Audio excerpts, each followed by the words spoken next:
दोस्तों आज मैं आपको ऊसह पान से होने वाले फायदों के बारे में जानकारी दूंगा। देखिए श्री धन्वंतरि है, स्वास्थ्य रक्षा विशेषांक है, श्री धन्वंतरि है, बहुत बड़ा ग्रंथ है ये, इसमें बहुत ही अच्छी अच्छी जानकारियाँ दी गई हैं दोस्तों। तो यहाँ पर ऊसह पान के बारे में लिखा गया है। ऊसह पान क्या होता है, इसको कैसे तैयार किया जाता है, इसको कैसे इस्तेमाल किया जाता है, बहुत आसान है। मैं आपको इसके बारे में भी बताऊंगा इस वीडियो में और ये दिखाऊंगा कि ऊसह पान के लाभ क्या हैं दोस्तों। अत्यंत ये अमृत के समान होता है ऊसह पान, और इसके क्या क्या फ़ायदे हैं आप खुद देख सकते हैं, खुद पढ़ सकते हैं। बहुत ही अच्छा वीडियो है दोस्तों, आप लाइव पढ़ सकते हैं, इसलिए मैं आपको लाइव दिखा रहा हूँ कि आप खुद पढ़ लें और देखें कि इससे क्या फ़ायदा होता है। उसके बाद मैं बताऊँगा कि ऊसह पान आपको कैसे तैयार करना है, क्या होता है, इसको कैसे तैयार करते हैं और किस प्रकार से इस्तेमाल किया जाता है। दोस्तों यहाँ पर देखो लिखा हुआ है, ऊसह पान नियमित रूप से नित्य करने से आँख आना तथा रतौंधी आदि सभी नेत्र दूर होकर दिव्य दृष्टि की प्राप्ति होती है, बुद्धि तीव्र होती है तथा शरीर सब प्रकार से निर्मल और निर्विकार हो जाता है। जिनकी प्रकृति गर्म है, जिन्हें नाक से खून गिरने की बीमारी है, जिन्हें लू जल्दी असर कर जाती है तथा जिनका मस्तिष्क थोड़ा सा भी दिमागी कार्य करने से थक जाता है, गर्म हो जाता है, ऐसे लोगों के लिए ऊसह पान ही एक ऐसी दैनिक क्रिया है जो स्थायी लाभ पहुंचाती है। देखो दोस्तों कितना फायदेमंद है ऊसह पान। देखो यहाँ पर लिखा है हुआ है, इसके बारे में और भी जानकारी दी गई है। ऊसह जल देर में पहुंचकर समीकृत नहीं होता, अर्थात पचता नहीं। उसका काम अंतड़ियों आदि भीतरी अवयव समूह को धो धाकर साफ कर देना एवं उन्हें शक्ति और उत्तेजना प्रदान करके स्वयं उन धोए हुए मलों के साथ पेशाब पसीना अन्य मलों के रास्ते शरीर से बाहर निकल जाना है। ऊसह पान का सबसे अधिक लाभ यही होता है कि मलाशय और मूत्राशय पर इसका प्रभाव बहुत अच्छा और शीघ्र पड़ता है, जिससे पेट के प्रायः सभी विकार धीरे धीरे शांत हो जाते हैं और उनकी पुनरावृत्ति नहीं होने पाती। तो देखो दोस्तों कितना अच्छा है, शरीर की जितनी भी गंदगी है आंतों में चिपकी हुई, आंतों में पुराना मल चिपका हुआ है, आंतों में पुराना मल जमा हुआ है, उसको धो धो कर साफ कर देता है और उनको शक्ति और उत्तेजना तुरंत प्रदान करता है। तो बहुत ही अच्छा होता है ऊसह जल। देखो यहाँ पर एक लिखा हुआ है, गिन्ने पानी जो पिए हर भूंज जो खाए, दूध बीमारी जो करे तेहि घर वैद्य न जाए। यहाँ गिन्ने पानी से मतलब ऊसह पान से ही है। अजीर्णो भेषजम वारि जीर्णे वारि बलप्रदम, अर्थात ऊसह जलपान से ही जीर्ण और अजीर्ण दोनों अवस्थाओं में समान लाभ होता है।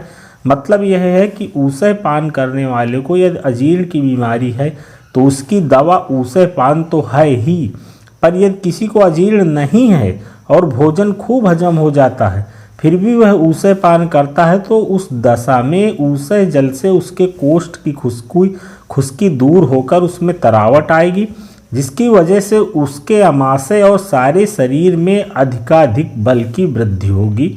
घाघ ने भी कहा है, यहाँ पर घाघ जी का एक लिखा हुआ है, एक उनका जो दोहा है उनका लिखा हुआ है, इसके बारे में बाद में आपको बताऊंगा। अब दोस्तों मैं बता दूं कि ये ऊसह जल है क्या, इसको कैसे तैयार किया जाता है, इसको कैसे इस्तेमाल किया जाता है, ऊसह पान जिसे कहते हैं। तो आप यहाँ पर देख सकते हैं, यहाँ पर लिखा हुआ है ऊसह पान।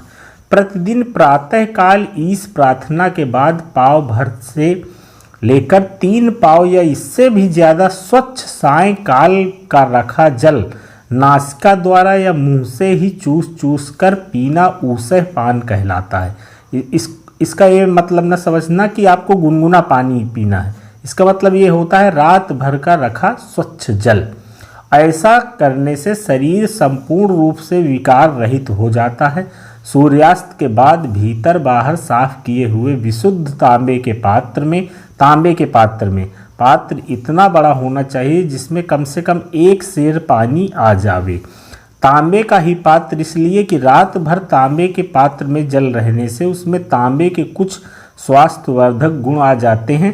तांबे के बर्तन में रखा हुआ जल 12 घंटों में शुद्ध हो जाता है। चांदी के पात्र में रखा हुआ जल और भी विशुद्ध हो जाता है, पर ऊसह पान के लिए तांबे का ही पात्र उत्तम माना गया है। शुद्ध छना हुआ कुपोदक गंगोदक या हंसोदक जल भरकर और तांबे के ही ढक्कन से ढककर किसी साफ, ऊंची और खुली हुई जगह पर रख दे जहाँ कीड़े मकोड़ों का वास न हो और जहाँ केवल आकाश का ही साया हो।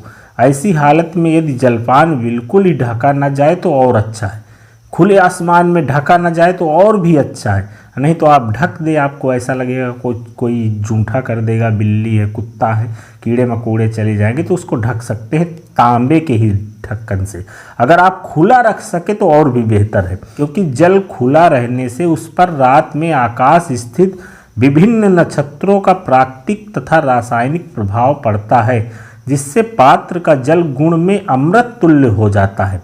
सुबह इस जल को पीने के पहले अपनी नाक के दाहिने स्वर को देखें, वह चलता है या नहीं। यदि वह चलता है तो उस तरफ की नाक के छिद्र को अच्छी तरह से साफ करके उस छिद्र से वह जल धीरे धीरे पीना चाहिए। आप नाक से भी पी सकते हैं। और यदि उस समय दाहिना स्वर चलता हो तो उस समय थोड़ी देर के लिए बाएं करवट लेट जाना चाहिए। ऐसा करने से दायां स्वर चालू हो जाएगा। यहाँ पर और भी लिखा हुआ दोस्तों, देखो वैदिक ग्रंथों में क्या लिखा है ऊसह पान के बारे में। ऊसह पान के लाभ आप देख सकते हैं। वैदिक ग्रंथों में ऊसह पान को अमृत पान कहा गया है। इससे पेट साफ होता है, पित्त जनित रोग नहीं सताते और रक्त शुद्ध होकर उसके द्वारा हृदय, मस्तिष्क एवं समस्त स्नायु मंडल को बल प्राप्त होता है। वैदिक ग्रंथों में लिखा है। यहाँ पर एक श्लोक लिखा हुआ है, तो आप इसको देख सकते हैं, कितना अच्छा बताया गया है। हम यहाँ पर हृदय, मस्तिष्क एवं समस्त स्नायु मंडल को बल प्रदान करता है, बल प्राप्त होता है दोस्तों। पित्त जनित रोग नहीं होते, पेट साफ होता है। तो अमृत पान इसको कहा गया है वैदिक ग्रंथों में ऊसह पान।